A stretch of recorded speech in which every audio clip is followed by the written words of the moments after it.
currently are of bodybuilding stature, you're really into the training, into the regimented approach to your lifestyle. So what we want to know is how that all started. So how did you get from when you were growing up to who Reece is right now?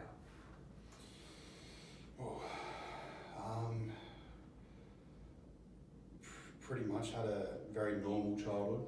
I'd like to say normal, like as good as any childhood can be. You know what I mean? Started off playing soccer, very normal family life. You know, like family dinners, that sort of stuff. Never really liked soccer. I think because the whole team aspect of it. Yeah. Had a few shitty teams and kind of fell out of love with that. But yeah, then one of my neighbours was actually a really good swimmer at the time, and my parents put me into that. Been kind of moving from sport to sport from about pretty much as soon as I could walk through till about maybe 11. I'd moved through a few sports, and then finally found my home in swimming. Remember doing like my first swimming carnival when I was probably like 8 years old, I'd say, and managed to go to district and regional for pretty much everything besides backstroke.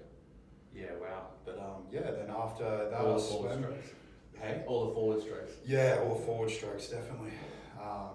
Then pretty much I moved from swimming, so I swam from the age of 11 through to about 18. And then moved into bodybuilding and honestly haven't looked back since.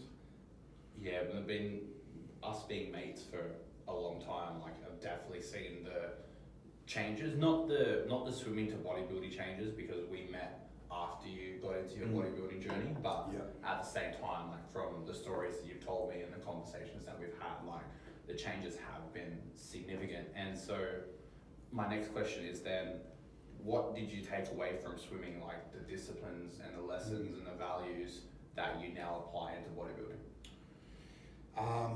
That you really need to be in it for like your own self-enjoyment, because there's very little money in swimming. Now there's not even enough money in swimming for you to make a full-time income for most people. They're the people that are making the money, the people that are winning the Olympic Games. So for me, I kind of realised that, hey, if I'm going to do something, I probably should be doing it for the right reasons rather than for fame or notoriety. I always had an obsession with like being muscular and, you know, trying to push limits, and I honestly believe bodybuilding is one of the hardest sports in the world, so kind of naturally gravitated towards that. Yeah, it's one of those selfish sports. Like there's a lot of focus required and there's a lot of commitment required, and there are 99% of those people around, like they say they understand, but they have no idea, because like you're doing your thing and then they're living their lives like completely outside of your thing, but also at the same time, like when they try to involve themselves with your life, and then your mentality and the way that you approach things is so different that the first thing that they do is that they attack. They go, oh, you're so inconsiderate, or you're so selfish, and things like that. Can you just walk us through the mentality that you go through, and then what you see outside of the bodybuilding space and the mentality there, and just share the contrast so that people have more of an idea what bodybuilding looks like? I think in terms of like people accepting it, or not necessarily accepting it, but just understanding perhaps, I feel like for me it's more, I used to be very like a bit worse for this than I am now. So like say for example, like I wouldn't go to a family event and just eat what they're having. I would take like my own meal prep container. And honestly, unless you're prepping for Olympia, I think that's a bit of a dick move, to be honest. Like I think you should be able to go to family events. Like, you know, you don't have to drink, you don't have to eat ice cream and all that sort of stuff. But I think, you know, how hard is it to order a steak at a family event, you know, as opposed to having your 200 grams of chicken and rice. Like you can very easily manipulate macros and that sort of stuff too. Like you know, maybe if you're 2 weeks out from a show, perhaps take your own meal prep food. And in terms of that mentality, I feel like bodybuilders look at food as protein, carbs and fats, whereas most normal people look at food as, oh, this will taste nice, oh, this will be enjoyable to eat. So I think that's the main contrasting difference between bodybuilders and like Gen Pop, is like we don't really look to food for enjoyment. We look for it. We look to it for sustenance and like what performance outcome is this going to give us. Yeah, feel your body. Yeah. Like I'm never going to go for breakfast and order just pancakes. So I'm like, well, fuck, there's no protein in that. Mm-hmm. Do you know what I mean? Like I'm always going to be like, right, sweet, I'll get maybe 5 or 6 eggs. I'll usually have a protein shake before I go, and then I'll get maybe some toast or like a croissant or something, which is still obviously not great. Like I'd count that as a cheat meal, or an off-plan meal is probably a better way to put it.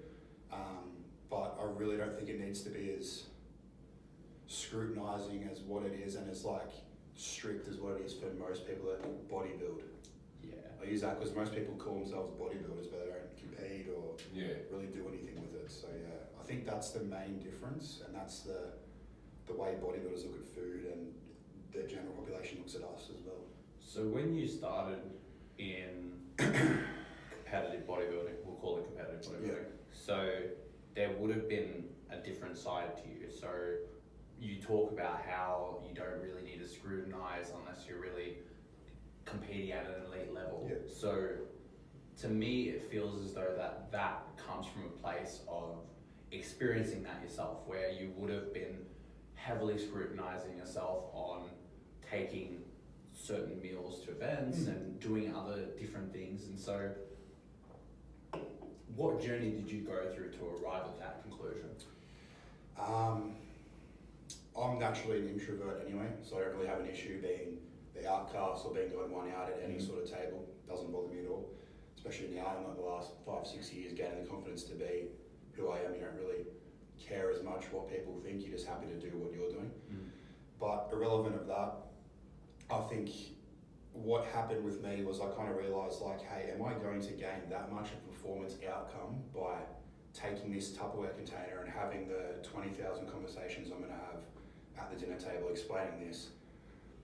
Maybe disrespecting whoever's cooking the meal as well. Do you know what I mean? Like if you're going to like a family event or you're going to like an in-law's house or something like that, it's a bit rude. Do you know what I mean? So like I think unless you're competing at that top tier, I feel like it's not really worth that one meal.